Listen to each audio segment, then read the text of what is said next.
ഇന്ന് നമ്മൾ ഗാന്ധിജിയുമായി ബന്ധപ്പെട്ട കുറച്ച് ക്വസ്റ്റ്യൻസാണ് വർക്കൗട്ട് ചെയ്യുന്നത്. അപ്പോൾ വീഡിയോ കാണുന്ന എല്ലാ കൂട്ടുകാർക്കും എൻ്റെ ക്ലാസ്സിലേക്ക് സ്വാഗതം. നമുക്കറിയാം, ഇന്ത്യയുടെ രാഷ്ട്രപിതാവ് എന്നറിയപ്പെടുന്നത് ആരാണ്? മഹാത്മാഗാന്ധിയാണ്. ഇന്ത്യയുടെ രാഷ്ട്രപിതാവ് എന്നറിയപ്പെടുന്നത് മഹാത്മാഗാന്ധിയാണ്. ഗാന്ധിജി ജനിച്ച വർഷം എന്നാണ്? 1869 ഒക്ടോബർ 2 മഹാത്മാഗാന്ധി ജനിക്കുന്നത്. ഗുജറാത്തിലെ പോർബന്ദറിൽ കരംചന്ദ് ഗാന്ധിയുടെയും പുത്ലിഭായിയുടെയും മകനായിട്ടാണ് ഗാന്ധിജി ജനിച്ചത്. അപ്പോൾ നമ്മൾ എന്താ പറഞ്ഞത്? ഇന്ത്യയുടെ രാഷ്ട്രപിതാവ് എന്നറിയപ്പെടുന്നത് മഹാത്മാഗാന്ധിയാണ്. 1869 ഒക്ടോബർ 2 ഗാന്ധിജി ജനിച്ചത് എവിടെയാണ്? ഗുജറാത്തിലെ പോർബന്ദറിലാണ് ഗാന്ധിജി ജനിച്ചത്. വർഷം മറക്കരുത്. 1869 ഒക്ടോബർ 2 ഗാന്ധിജി ജനിച്ചത് എവിടെയാണ്? ഗുജറാത്തിലെ പോർബന്ദറിലാണ്. കരംചന്ദ് ഗാന്ധിയുടെയും പുത്ലിഭായിയുടെയും മകനാണ് ഗാന്ധിജി. ഗാന്ധിജിയുടെ ജന്മദിനമായ ഒക്ടോബർ 2 ജന്മദിനമായിട്ടുള്ള മറ്റൊരു ദേശീയ നേതാവ് ആരാണ്? ഗാന്ധിജിയുടെ ജന്മദിനമായ ഒക്ടോബർ 2 ജന്മദിനമായിട്ടുള്ള ദേശീയ നേതാവാണ് ലാൽ ബഹാദൂർ ശാസ്ത്രി. ആരാണ്? ലാൽ ബഹാദൂർ ശാസ്ത്രിയാണ് ഗാന്ധിജിയുടെ ജന്മദിനമായ ഒക്ടോബർ 2 ജനിച്ച മറ്റൊരു ദേശീയ നേതാവ്. നെക്സ്റ്റ്, ഒക്ടോബർ 2 അന്തർദേശീയ അഹിംസാ ദിനമായിട്ട് ഐക്യരാഷ്ട്രസഭയുടെ പൊതുസഭ പ്രഖ്യാപിച്ച വർഷം ഏതാണ്? ഒക്ടോബർ 2 അന്തർദേശീയ അഹിംസാ ദിനമായിട്ട് ഐക്യരാഷ്ട്രസഭയുടെ പൊതുസഭ പ്രഖ്യാപിച്ചത് 2007. നോട്ട് ചെയ്യുക, 2007 ഒക്ടോബർ 2 അന്തർദേശീയ അഹിംസാ ദിനമായിട്ട് ഐക്യരാഷ്ട്രസഭയുടെ പൊതുസഭ പ്രഖ്യാപിച്ചത്. ഏത് വർഷം? 2007. നെക്സ്റ്റ്, ഗാന്ധിജിയുടെ 100ാം ജന്മവാർഷികത്തോടനുബന്ധിച്ച്, 100ാം ജന്മവാർഷികം എന്ന് പറയുമ്പോൾ 1969 ഒക്ടോബർ 2 അല്ലേ? ഗാന്ധിജി ജനിച്ചത് 1869. അപ്പോൾ 100ാം വാർഷികത്തോടനുബന്ധിച്ച് എന്ന് പറയുമ്പോൾ 1969 ഒക്ടോബർ 2 നിലവിൽ വന്ന വിദ്യാർത്ഥി പ്രസ്ഥാനം ഏതാണ്? നിലവിൽ വന്ന വിദ്യാർത്ഥി പ്രസ്ഥാനമാണ് നാഷണൽ സർവീസ് സ്കീം അല്ലെങ്കിൽ NSS. National service scheme. ഗാന്ധിജിയുടെ 100ാം ജന്മവാർഷികത്തോടനുബന്ധിച്ച് 1969 ഒക്ടോബർ 2 നിലവിൽ വന്ന വിദ്യാർത്ഥി പ്രസ്ഥാനമാണ് നാഷണൽ സർവീസ് സ്കീം അല്ലെങ്കിൽ NSS. ഏതാണ്? National service scheme.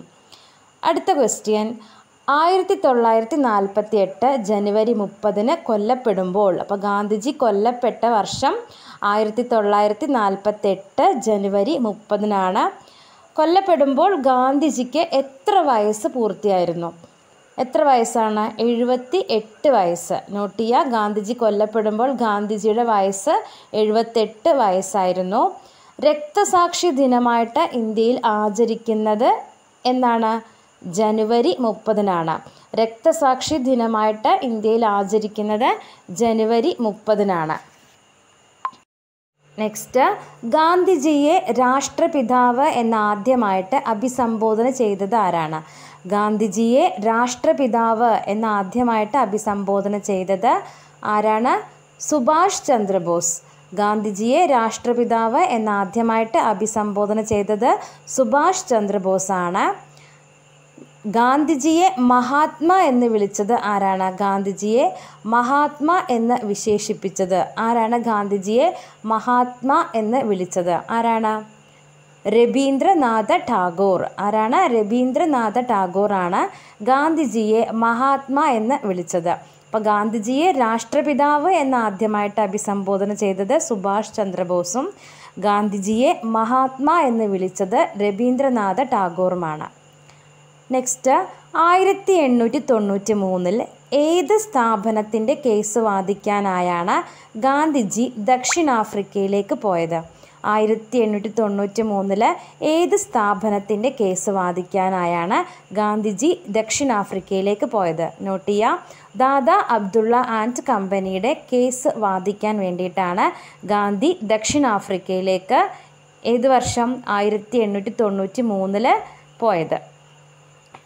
നെക്സ്റ്റ്, പ്രിട്ടോറിയയിലേക്കുള്ള യാത്രാമധ്യേ ദക്ഷിണാഫ്രിക്കയിൽ വെച്ച് ഗാന്ധിജിയെ ട്രെയിനിൽ നിന്നും പുറത്താക്കിയ സ്റ്റേഷൻ ഏതാണ്? പ്രിട്ടോറിയയിലേക്കുള്ള യാത്രാമധ്യേ ദക്ഷിണാഫ്രിക്കയിൽ വെച്ച് ഗാന്ധിജിയെ ട്രെയിനിൽ നിന്നും പുറത്താക്കിയ സ്റ്റേഷനാണ് പീറ്റർ മാരിറ്റ്സ്ബർഗ്. ഏതാണ്? Peter Maritzburg. അടുത്ത ക്വസ്റ്റ്യൻ, ഗാന്ധിജി തൻ്റെ രാഷ്ട്രീയ പരീക്ഷണശാല എന്ന് വിളിച്ചത് ദക്ഷിണാഫ്രിക്കയാണ്. തൻ്റെ രാഷ്ട്രീയ പരീക്ഷണശാല എന്ന് ഗാന്ധിജി വിശേഷിപ്പിച്ചത് ദക്ഷിണാഫ്രിക്കയാണ്. ഗാന്ധിജി തൻ്റെ രാഷ്ട്രീയ പരീക്ഷണശാല എന്ന് വിളിച്ചത് ദക്ഷിണാഫ്രിക്കയാണ്. ദക്ഷിണാഫ്രിക്കയിൽ ഒരു കാര്യം കൂടി നോട്ട് ചെയ്യുക. 1894 ദക്ഷിണാഫ്രിക്കയിൽ വെച്ച് ഗാന്ധിജി രൂപം നൽകിയ സംഘടനയാണ് നേറ്റാൽ ഇന്ത്യൻ കോൺഗ്രസ്. നേറ്റാൽ ഇന്ത്യൻ കോൺഗ്രസ് ആണ് 1894 ദക്ഷിണാഫ്രിക്കയിൽ വെച്ച് ഗാന്ധിജി രൂപം നൽകിയ സംഘടന. ദക്ഷിണാഫ്രിക്കയിലെ ഡർബൻ നഗരത്തിന് സമീപം ഗാന്ധിജി സ്ഥാപിച്ച ആശ്രമമാണ് ഫിനിക്സ് സെറ്റിൽമെൻറ്റ്. ദക്ഷിണാഫ്രിക്കയിലെ ഡർബൻ നഗരത്തിന് സമീപം ഗാന്ധിജി സ്ഥാപിച്ച ആശ്രമമാണ് ഫിനിക്സ് സെറ്റിൽമെൻറ്റ്. ഏതാണ്? Phoenix settlement. നെക്സ്റ്റ്, ജോഹന്നാസ്ബർഗിന് സമീപം ഗാന്ധിജി സ്ഥാപിച്ച ആശ്രമം ഏതാണ്? ജോഹന്നാസ്ബർഗിന് സമീപം ഗാന്ധിജി സ്ഥാപിച്ച ആശ്രമം ഏതാണ്? ദക്ഷിണാഫ്രിക്കയിലെ ഡർബൻ നഗരത്തിന് സമീപം ഗാന്ധിജി സ്ഥാപിച്ചത് ഫിനിക്സ് സെറ്റിൽമെൻ്റ് ആണ്. ജോഹന്നാസ്ബർഗിന് സമീപം ഗാന്ധിജി സ്ഥാപിച്ച ആശ്രമമാണ് ടോൾസ്റ്റോയ് ഫാം. ഏതാണ്? ടോൾസ്റ്റോയ് ഫാമാണ്. ജോഹന്നാസ്ബർഗിന് സമീപം ഗാന്ധിജി സ്ഥാപിച്ച ആശ്രമം ടോൾസ്റ്റോയ് ഫാമാണ്. അടുത്ത ക്വസ്റ്റ്യൻ, ദക്ഷിണാഫ്രിക്കയിലെ വാസം അവസാനിപ്പിച്ച് ഗാന്ധിജി ഇന്ത്യയിൽ തിരിച്ചെത്തിയ വർഷം. ദക്ഷിണാഫ്രിക്കയിലെ വാസം അവസാനിപ്പിച്ച് ഗാന്ധിജി ഇന്ത്യയിൽ തിരിച്ചെത്തിയത് 1915 ജനുവരി 9-നാണ്.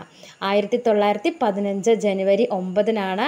പ്രവാസി ഭാരതീയ ദിനമായിട്ട് ആചരിക്കുന്ന ദിവസം ഏതാണ്? ജനുവരി 9-ആണ്. പ്രവാസി ഭാരതീയ ദിനമായിട്ട് ആചരിക്കുന്നത് ജനുവരി 9-നാണ്. ഗാന്ധിജിയുടെ രാഷ്ട്രീയ ഗുരു. ഗാന്ധിജിയുടെ രാഷ്ട്രീയ ഗുരു ആരാണ്? ഗോപാലകൃഷ്ണ ഗോഖലെയാണ് ഗാന്ധിജിയുടെ രാഷ്ട്രീയ ഗുരു.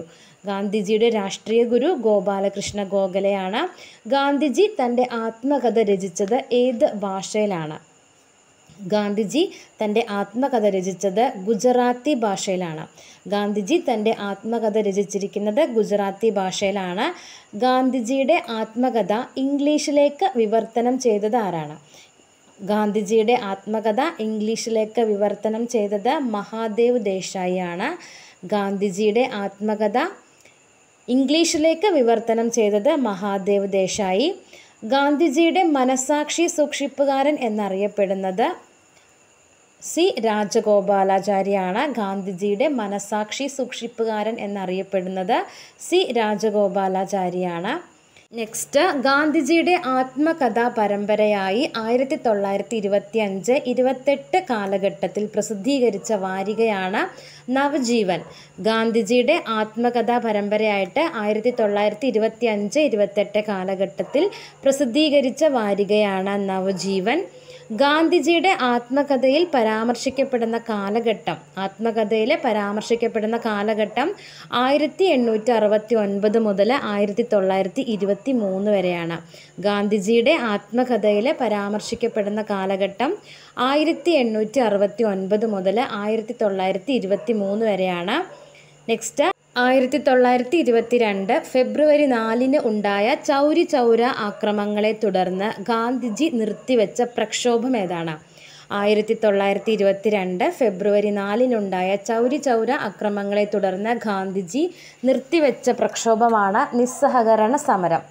നിസ്സഹകരണ സമരമാണ് ഗാന്ധിജി നിർത്തിവെച്ചത്. ചൗരി ചൗര ആക്രമത്തെ തുടർന്ന് ഗാന്ധിജി നിർത്തിവെച്ചത് നിസ്സഹകരണ പ്രസ്ഥാനം, നിസ്സഹകരണ സമരമാണ്. നെക്സ്റ്റ്, ഗാന്ധിജി കോൺഗ്രസ് പ്രസിഡൻ്റായിട്ട് തിരഞ്ഞെടുക്കപ്പെട്ട ഏക അവസരം ഏതാണ്? 1924 ബെൽഗാം സമ്മേളനത്തിലാണ് ഗാന്ധിജി കോൺഗ്രസ് പ്രസിഡൻ്റായിട്ട് തിരഞ്ഞെടുക്കപ്പെട്ടത്. നെക്സ്റ്റ്, ഗാന്ധിജിയുടെ ഇന്ത്യയിലെ ആദ്യത്തെ സത്യാഗ്രഹ സമരം ഏതായിരുന്നു? ഗാന്ധിജിയുടെ ഇന്ത്യയിലെ ആദ്യത്തെ സത്യാഗ്രഹ സമരം 1917 ചമ്പാരൻ സത്യാഗ്രഹമായിരുന്നു. ഗാന്ധിജിയുടെ ഇന്ത്യയിലെ ആദ്യത്തെ സത്യാഗ്രഹം ഏതാണ്? 1917 ചമ്പാരൻ സത്യാഗ്രഹമായിരുന്നു. ചമ്പാരൻ നിലവിൽ ഏത് സംസ്ഥാനത്തിൻ്റെ ഭാഗമാണ്? ബീഹാർ. ചമ്പാരൻ ഏത് സംസ്ഥാനത്താണ്? ബീഹാറിലാണ്. നെക്സ്റ്റ്, ഇന്ത്യയുടെ സ്വാതന്ത്ര്യ സമര ചരിത്രത്തിൽ ഗാന്ധിയൻ യുഗം എന്നറിയപ്പെടുന്ന കാലഘട്ടം ഏതാണ്? ഇന്ത്യയുടെ സ്വാതന്ത്ര്യ സമര ചരിത്രത്തിൽ ഗാന്ധിയൻ യുഗം എന്നറിയപ്പെടുന്ന കാലഘട്ടം 1919 മുതൽ 1947 വരെയാണ്. ഇന്ത്യയുടെ സ്വാതന്ത്ര്യ സമര ചരിത്രത്തിൽ ഗാന്ധിയൻ യുഗം എന്നറിയപ്പെടുന്ന കാലഘട്ടം 1919 മുതൽ 1947 വരെയാണ്. 1937 ഗാന്ധിജി രൂപം നൽകിയ വിദ്യാഭ്യാസ പദ്ധതിയാണ് വാർധ പദ്ധതി.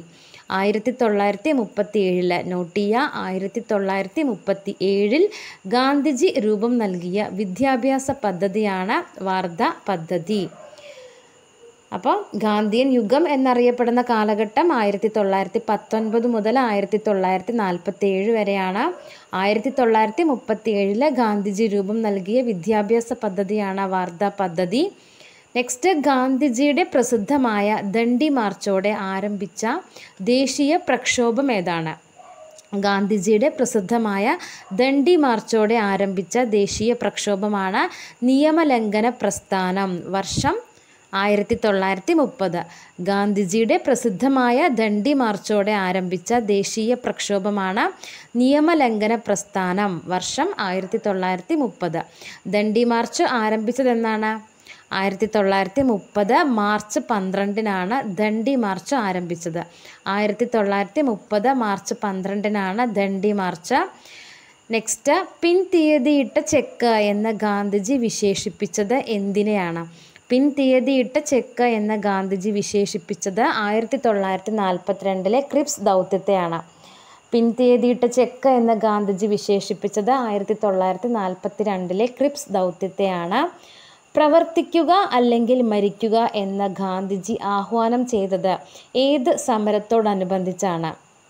നോട്ട് ചെയ്യുക. പ്രവർത്തിക്കുക അല്ലെങ്കിൽ മരിക്കുക എന്ന് ഗാന്ധിജി ആഹ്വാനം ചെയ്തത് ഏത് സമരത്തോടനുബന്ധിച്ചാണ്? 1942 ഓഗസ്റ്റിലെ ക്വിറ്റ് ഇന്ത്യ സമരത്തോടനുബന്ധിച്ചാണ് പ്രവർത്തിക്കുക അല്ലെങ്കിൽ മരിക്കുക എന്ന് ഗാന്ധിജി ജനങ്ങളോട് ആഹ്വാനം ചെയ്തത്. പ്രവർത്തിക്കുക അല്ലെങ്കിൽ മരിക്കുക എന്ന് ഗാന്ധിജി ആഹ്വാനം ചെയ്തത് 1942 ഓഗസ്റ്റിലെ ക്വിറ്റ് ഇന്ത്യ സമരത്തോടനുബന്ധിച്ചാണ്. നെക്സ്റ്റ്, ഗാന്ധിജിയുടെ ആത്മകഥയിൽ പരാമർശിക്കപ്പെടുന്ന ഏക മലയാളി ആരാണ്? ഗാന്ധിജിയുടെ ആത്മകഥയിൽ പരാമർശിക്കപ്പെടുന്ന ഏക മലയാളി ആരാണ്? Barrister GP Pillai. ഗാന്ധിജിയുടെ ആത്മകഥയിൽ പരാമർശിക്കപ്പെടുന്ന ഏക മലയാളി ബാരിസ്റ്റർ GP പിള്ളയാണ്. സ്വതന്ത്ര ഇന്ത്യയുടെ തപാൽ സ്റ്റാമ്പിൽ പ്രത്യക്ഷപ്പെട്ട ആദ്യത്തെ വ്യക്തിയാണ് ഗാന്ധിജി. സ്വതന്ത്ര ഇന്ത്യയുടെ തപാൽ സ്റ്റാമ്പിൽ പ്രത്യക്ഷപ്പെട്ട ആദ്യത്തെ വ്യക്തിയാണ് ഗാന്ധിജി. ഏറ്റവും കൂടുതൽ രാജ്യങ്ങളുടെ തപാൽ സ്റ്റാമ്പിൽ പ്രത്യക്ഷപ്പെട്ട ഇന്ത്യക്കാരൻ ആരാണ്? ഗാന്ധിജി തന്നെയാണ്. ഏറ്റവും കൂടുതൽ രാജ്യങ്ങളുടെ തപാൽ സ്റ്റാമ്പിൽ പ്രത്യക്ഷപ്പെട്ട ഇന്ത്യക്കാരൻ ഗാന്ധിജിയാണ്. ഇന്ത്യക്ക് ശേഷം ഗാന്ധിജിയുടെ ചിത്രം തപാൽ സ്റ്റാമ്പിൽ അച്ചടിച്ച ആദ്യത്തെ രാജ്യം അമേരിക്കയാണ്. ഇന്ത്യക്ക് ശേഷം ഗാന്ധിജിയുടെ ചിത്രം തപാൽ സ്റ്റാമ്പിൽ അച്ചടിച്ച ആദ്യത്തെ രാജ്യം അമേരിക്ക. നെക്സ്റ്റ്, ഗാന്ധിജിയുടെ അന്ത്യവിശ്രമ സ്ഥാനം. ഗാന്ധിജിയുടെ അന്ത്യവിശ്രമ സ്ഥാനം എവിടെയാണ്? രാജ്ഘട്ടാണ്. ഗാന്ധിജിയുടെ അന്ത്യവിശ്രമ സ്ഥാനം രാജ്ഘട്ടാണ്. മജ്ജയും മാംസവുമുള്ള ഇത്തരമൊരു മനുഷ്യൻ ഈ ഭൂമുഖത്ത് ജീവിച്ചിരുന്നുവെന്ന് വരും തലമുറ വിശ്വസിക്കില്ല. ഗാന്ധിജിയെപ്പറ്റി ഇങ്ങനെ അഭിപ്രായപ്പെട്ടത് ആരാണ്? ആൽബർട്ട് ഐൻസ്റ്റീൻ ആണ്. മജ്ജയും മാംസവുമുള്ള ഇത്തരമൊരു മനുഷ്യൻ ഈ ഭൂമുഖത്ത് ജീവിച്ചിരുന്നുവെന്ന് വരും തലമുറ വിശ്വസിച്ചേക്കില്ല. ഗാന്ധിജിയെപ്പറ്റി ഇങ്ങനെ അഭിപ്രായപ്പെട്ടത് ആരാണ്? ആൽബർട്ട് ഐൻസ്റ്റീൻ ആണ്. ആൽബർട്ട് ഐൻസ്റ്റീൻ ആണ് ഗാന്ധിജിയെപ്പറ്റി ഇങ്ങനെ അഭിപ്രായപ്പെട്ടത്. അടുത്ത ക്വസ്റ്റ്യൻ, ഗാന്ധിജിയെ അർദ്ധനഗ്നനായ ഫക്കീർ എന്ന് അധിക്ഷേപിച്ചത് ആരാണ്? വിൻസ്റ്റൺ ചർച്ചിലാണ്. ഗാന്ധിജിയെ അർദ്ധനഗ്നനായ ഫക്കീർ എന്ന് അധിക്ഷേപിച്ചത് വിൻസ്റ്റൺ ചർച്ചിലാണ്. ആരാണ്? Winston Churchill. ദേശീയ ഗ്രാമീണ തൊഴിലുറപ്പ് പദ്ധതിക്ക് ആരുടെ പേരാണ് നൽകിയിട്ടുള്ളത്? ദേശീയ ഗ്രാമീണ തൊഴിലുറപ്പ് പദ്ധതിക്ക് ആരുടെ പേരാണ്? ഗാന്ധിജിയുടെ പേരാണ് നൽകിയിട്ടുള്ളത്. നെക്സ്റ്റ്, ഗാന്ധിജി എത്ര തവണ കേരളം സന്ദർശിച്ചിട്ടുണ്ട്? ഗാന്ധിജി എത്ര തവണ കേരളം സന്ദർശിച്ചിട്ടുണ്ട്? 5 തവണ അല്ലേ? 5 തവണയാണ് ഗാന്ധിജി കേരളം സന്ദർശിച്ചിട്ടുള്ളത്. ഒരു കാര്യം കൂടി നോട്ട് ചെയ്യുക. ഗാന്ധിജിയുടെ ആത്മകഥയാണ് എൻ്റെ സത്യാന്വേഷണ പരീക്ഷണങ്ങൾ. ഗാന്ധിജിയുടെ ആത്മകഥയുടെ പേര് എൻ്റെ സത്യാന്വേഷണ പരീക്ഷണങ്ങളാണ്.